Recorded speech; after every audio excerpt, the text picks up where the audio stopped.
ISSനെ ഭൂമിയിൽ നിന്ന് കാണാൻ അവസരം. ബഹിരാകാശ നിലയത്തിലെത്തിയ ആദ്യ ഇന്ത്യക്കാരനായി ഗഗനചാരി ശുഭാംശു ശുക്ല മാറിയിരിക്കുകയാണ്. അദ്ദേഹമടക്കം 11 പേരുമായി ഭൂമിയെ ചുറ്റുന്ന അന്താരാഷ്ട്ര ബഹിരാകാശ നിലയത്തെ കേരളത്തിൽ നിന്നുകൊണ്ട് കാണാൻ ഇപ്പോൾ ഇതാ സുവർണ അവസരം വന്നിരിക്കുന്നു.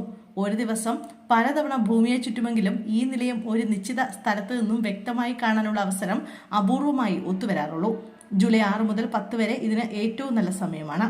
ജൂലൈ 6 രാത്രി 7:56 തെക്ക് പടിഞ്ഞാറൻ മാനത്ത് പ്രത്യക്ഷപ്പെടുന്ന ISS ഏതാണ്ട് 7:59 തലയ്ക്ക് മുകളിലൂടെ പറക്കും. ശേഷം 8:03 ആകുമ്പോഴേക്കും വടക്കു കിഴക്കൻ മാനത്ത് അപ്രത്യക്ഷമാവും.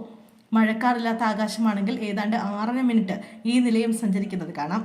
തുടർന്ന് ജൂലൈ 7 രാത്രി 7:10 തെക്ക് കിഴക്കൻ മാനത്ത് ISSനെ കാണാമെങ്കിലും അത്ര മെച്ചപ്പെട്ട കാഴ്ചയാകില്ലെന്നാണ് അമച്വർ വാനനിരീക്ഷകനും അസ്ട്രോകോളമിസ്റ്റുമായ സുരേന്ദ്രൻ പുന്നശ്ശേരി പറയുന്നത്. ജൂലൈ 9 പുലർക്കാലത്ത് 5:50 വടക്കു പടിഞ്ഞാറൻ മാനത്ത് പ്രത്യക്ഷപ്പെടുന്ന ISS 5:53 തലയ്ക്ക് മുകളിലൂടെ പറന്ന് 5:57 തെക്ക് കിഴക്കൻ മാനത്ത് അപ്രത്യക്ഷമാവുമ്പോൾ അത് ഏറെ തിളക്കമുള്ള കാഴ്ചയാകും. ഏതാണ്ട് 1/4 നൂറ്റാണ്ടിലധികമായി ബഹിരാകാശത്ത് ഭൂമിയെ ചുറ്റുന്ന ISSന് ഏതാണ്ട് ഒരു ഫുട്ബോൾ സ്റ്റേഡിയത്തിന്റെ അത്രയും വലിപ്പമുണ്ട്. മണിക്കൂറിൽ 27,500 കിലോമീറ്റർ വേഗത്തിൽ സഞ്ചരിക്കുന്ന ഈ ആകാശ കൊട്ടാരം ഭൂമിയിൽ നിന്ന് ഏതാണ്ട് 400 കിലോമീറ്റർ ഉയരത്തിലാണുള്ളത്.